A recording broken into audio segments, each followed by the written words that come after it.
ઘણી જગ્યાએ અમે જાય ને દર્શન કરવા, એટલે બાલકૃષ્ણ ભગવાનની મૂર્તિ એને એમથી પિત્તળની છે, તો એટલે કાળી પડી ગઈ હોય ને, આપણે મુંબઈમાં ભેજવાળી જગ્યા એટલે જલ્દી મૂર્તિ આમ કાળી પડી જાય.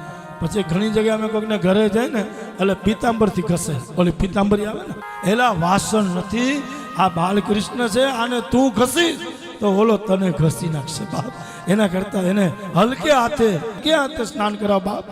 આપણા હાથે કઠોર છે, પિતાંબરીથી જાય મને બોલો ચમકાવે, એટલે એને ચમકવાની જરૂર નથી, એ તો ચમકે છે, એનું નામ લઈ અને ચમકવાની જરૂર તારે છે બાપ, તું ચમક. પછી પેલું તિલક લાવે, તૈયાર મળે ને. હવે ચંદન ઘસવું તો કોઈને પસંદ નથી, એટલે પેલું તિલક લાવે.